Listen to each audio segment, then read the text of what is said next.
인생을 가리켜서 바다의 비유를 하기를 하지요.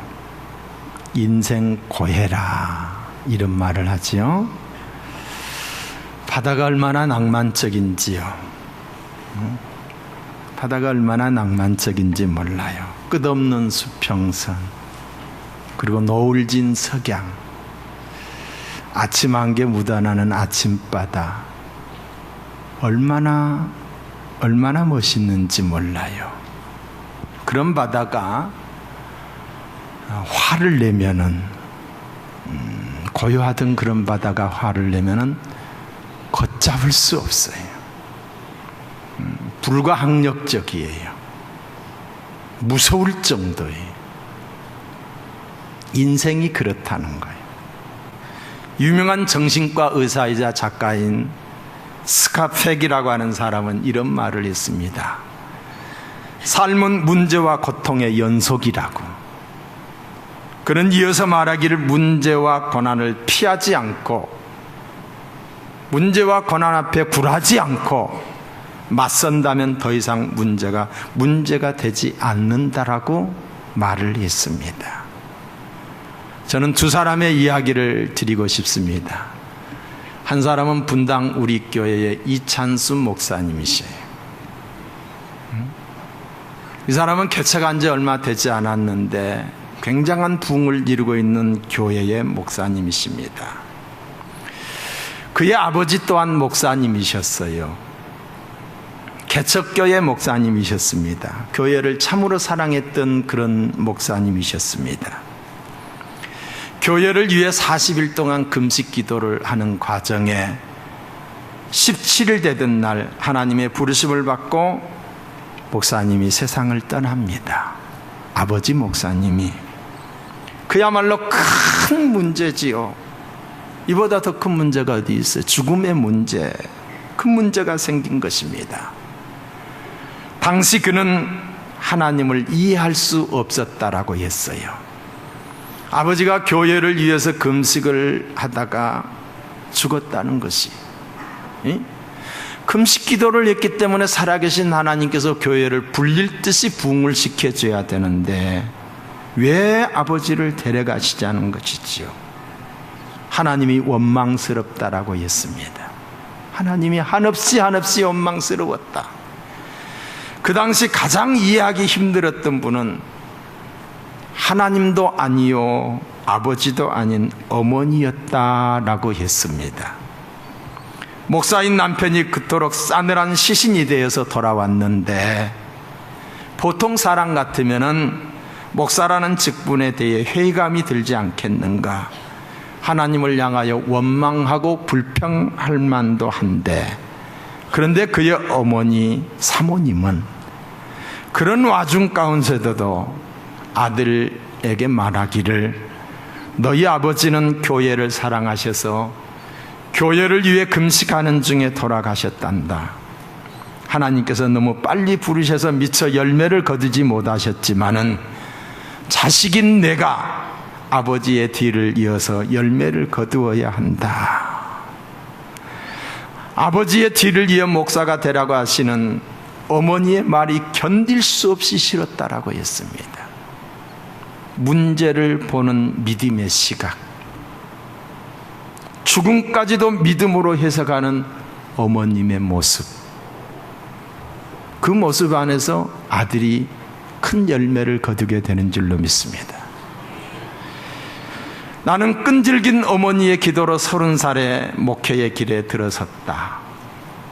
그리고 기도만 하고 미처 열매를 거두지 못하고 돌아가신 아버지의 기도의 응답을 자신인 내가 말도 되지 않는 신비한 방법으로, 하나님의 방법으로 응답을 받고 있다라고 했습니다.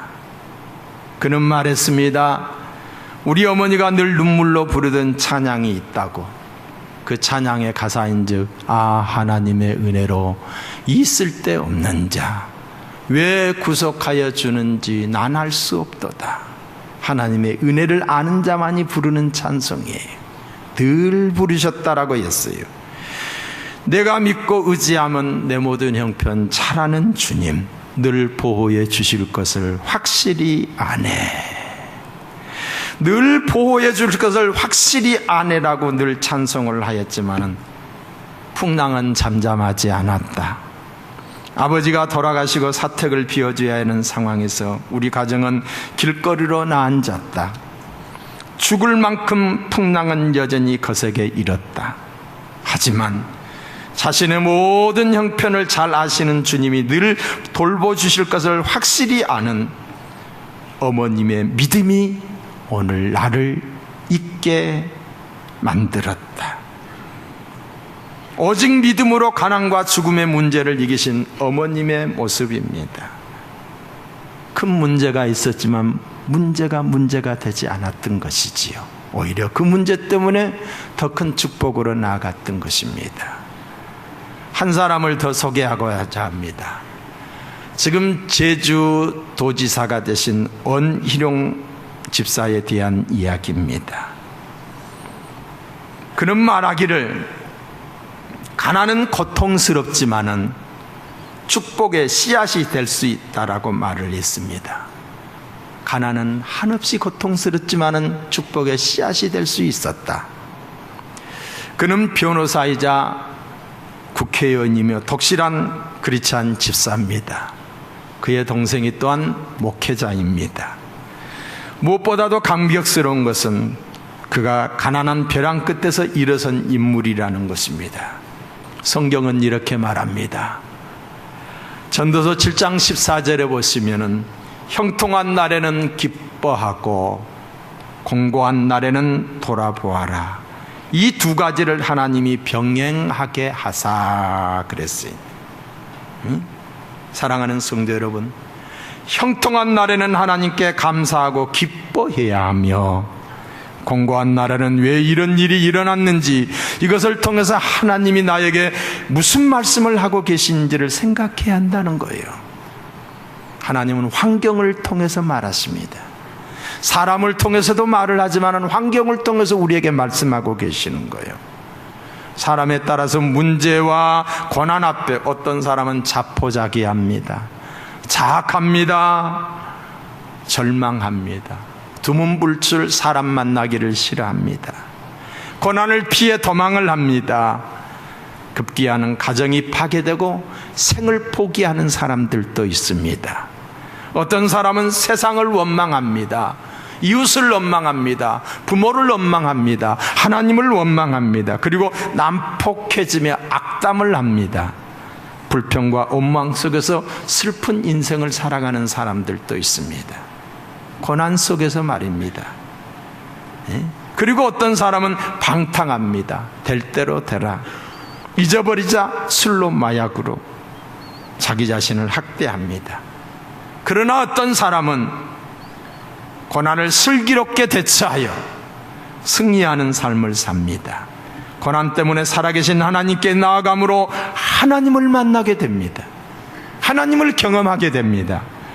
진주 같고 보석 같은 영롱하고 찬란한 축복의 삶을 사는 경우들을 보게 됩니다. 오늘 읽어드린 본문의 주인공 엘리멜렉은 흉년이라고 하는 문제 고난 앞에서 하나님 왜 나에게 이런 어려움이 찾아왔습니까? 라고 물었어야 했습니다. 하나님의 뜻을 헤아렸어야 했습니다. 그의 이름의 뜻이 하나님은 나의 왕이시라고 그랬잖아요. 하나님은 나의 왕이시라는 이름 자체에 그런 고백이 있었기 때문에 왕 대신 하나님께 물었어야 했다는 거지요. 그러나 엘리멜렉은 흉년 앞에 도망을 친 거예요. 현실을 도피한 거예요. 이것은 더 큰 비극으로의 출발이었습니다. 피하는 것이 아니었다는 거지요. 우리는 엘리멜렉과 같은 실수를 범해서는 아니 됩니다. 하나님을 믿는 하나님의 자녀들에게 찾아오는 고난, 이 고난에는 반드시 뜻이 있습니다. 뜻없는 고난이 없습니다. 그 고통을 통해서 말씀하시고자 하시는 하나님의 메시지가 그 안에 담겨 있다는 것이지요. 성도에게 왜 이와 같은 고난이 있는가? 고난의 원인, 고난이 무엇 때문에 있는가? 오늘 설교의 핵심입니다. 왜 이런 고난이 있는가? 왜 베들레헴 떡집이라고 하는 떡집에 떡이 떨어져야만 했던가? 지난 시간에 제가 떡에 대한 이야기를 했어요. 첫째는 여러 가지 원인이 있지만은 하나님의 교과 과정이라는 거예요. 고난의 원인, 연단의 과정이요, 정금 같은 믿음의 사람으로 빚어가시는 하나님의 교과 과정이라는 거예요. 하나님이 쓰기 위하여, 더 큰 그릇을 하나님이 축복하기 위하여.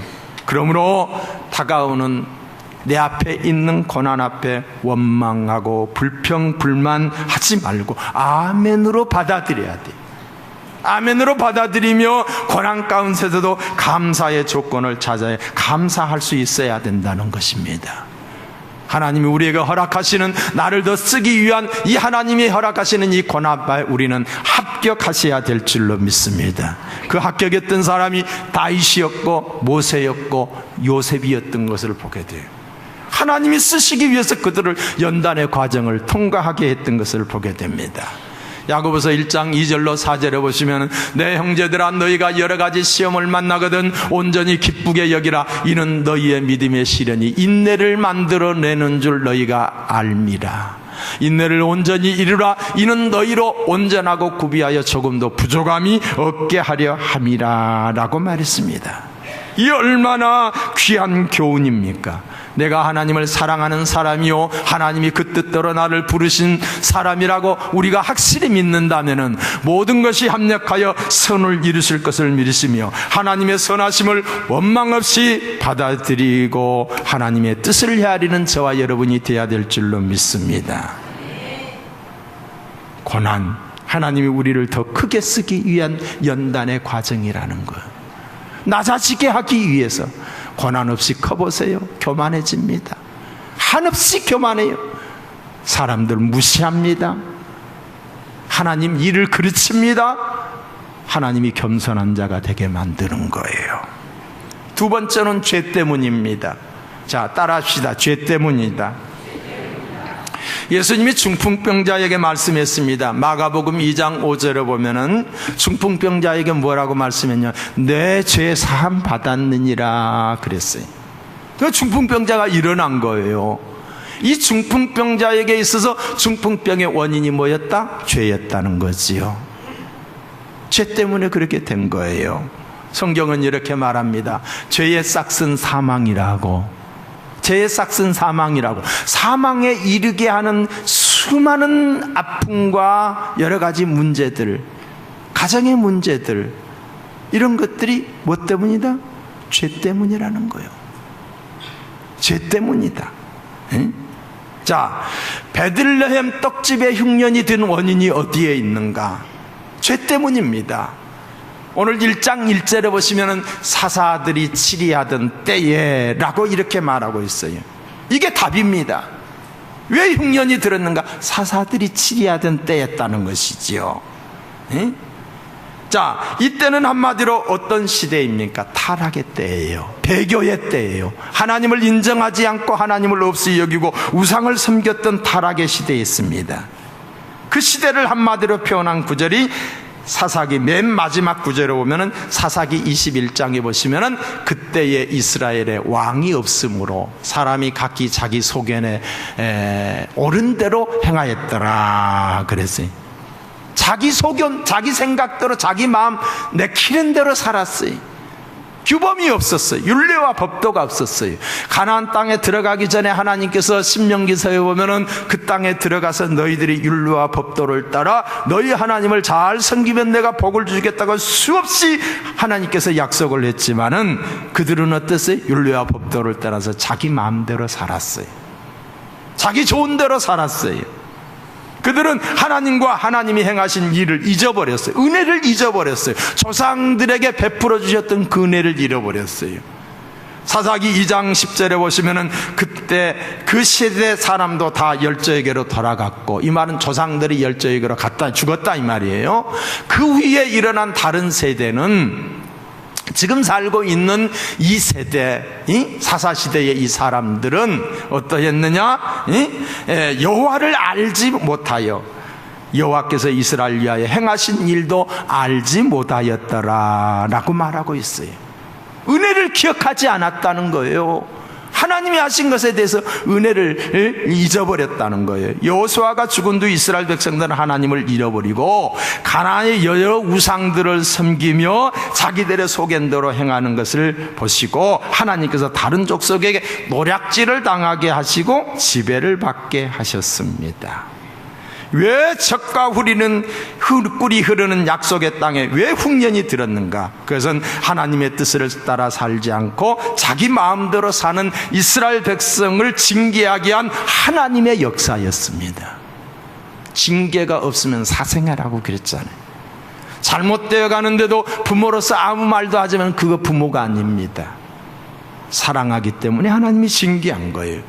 이때 엘리멜렉은 하나님의 기쁜 뜻을 헤아리며 회개 자리로 나가야 했던 거예요. 그것은 바로 흉년을 허락하신 하나님의 의도였습니다. 하나님의 진심은 회개였던 거예요. 고난을 통해서 고난 가운데서 하나님의 음성을 듣게 하는 하나님의 사인이었던 거예요. 그러나 엘리멜렉은 흉년을 피하여 어디로 갔어요? 모압으로 내려갔어요. 세상으로 내려갔다 이 말이에요. 하나님을 등지고 하나님의 의도를 벗어난 것입니다. 궤도를 이탈한 거예요. 여러분, 죄가 뭡니까? 하나님의 창조의 목적을 따라 살지 않는 것이 죄입니다. 오늘날 우리 역시 이런 잘못, 이런 우를 병하는 경우가 얼마나 많은지 모릅니다. 하나님은 흉년을 통해 우리로 하여금 죄를 고백하고 영적으로 성숙한 자리에 들어가기를 원하십니다. 그런데 내가 왜 나에게 이런 흉년이 있어야 하냐며 불평하며 원망하며 모압으로 내려갔어요. 궤도를 이탈한 것입니다. 이것은 엘리멜렉 자신은 물론이고 그 자녀들까지 죽게 하는 결정적인 실수였다라고 하는 것입니다. 성경에 보시면은 아모스 5장 19절에 보시면은 사자를 피하다가 곰을 만났거나 이런 내용이 있어요.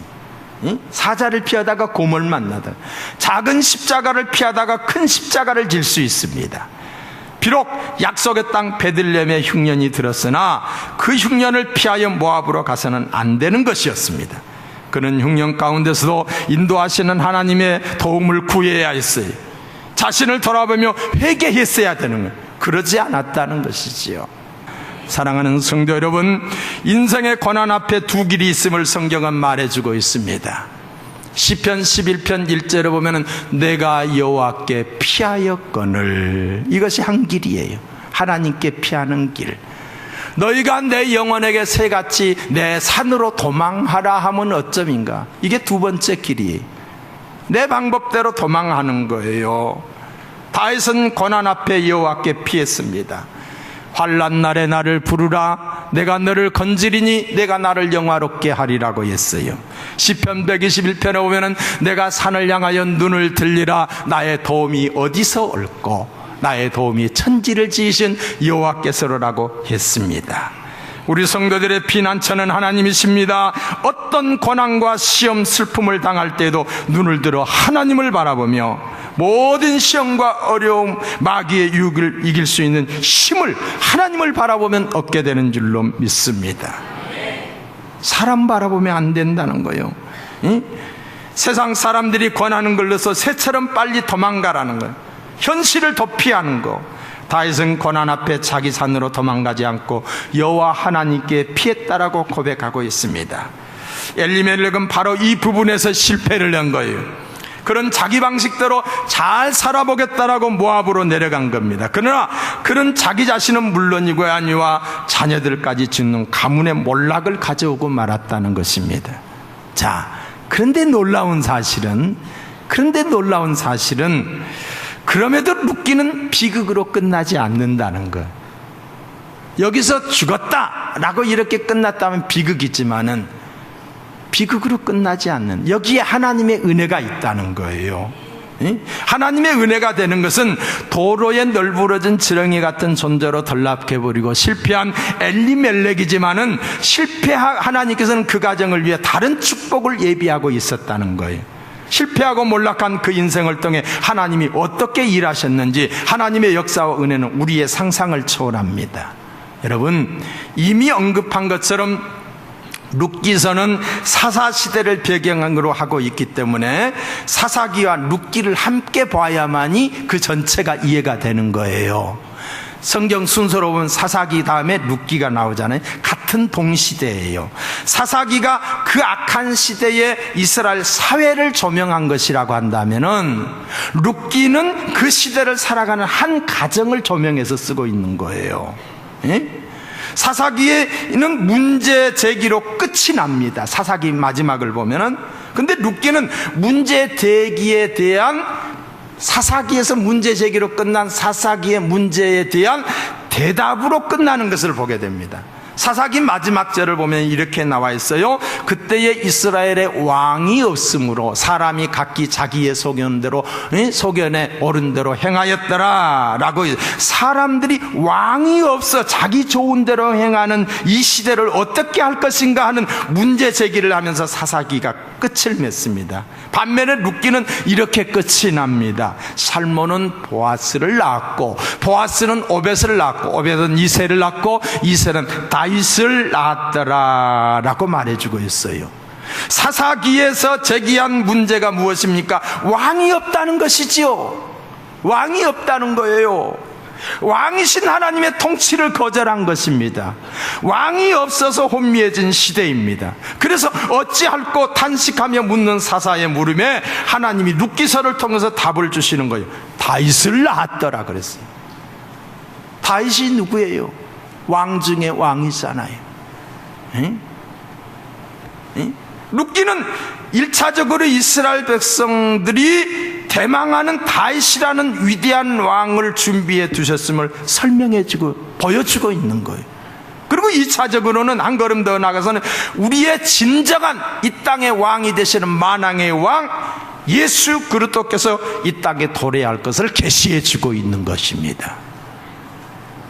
여기서 우리가 주목해야 할 것은 이같이 놀라운 은혜가 비참하게 실패한 인생, 도로 위에 널브러진 지렁이 같은 신세가 되어온 엘리멜렉의 가정을 통해서 제시되고 있다는 사실입니다. 하나님만이 하실 수 있는 은혜의 반전입니다. 하나님만이 하실 수 있는 은혜의 반전이에요. 이 은혜의 반전이 어디에서부터 시작이 되는가? 지금 내게 고통이 있었고 아픔이 있었고 정말 실패했지만은 여러분의 가정에 은혜의 반전이 있기를 주의 이름으로 축복합니다. 사랑하는 성도 여러분, 우리 구주 예수님은 아스팔트 위를 고통 가운데 뒹굴고 있는 지렁이 같은 초라한 우리를 위해 십자가에 자신을 내어주심으로 우리를 회복시켜 주셨습니다.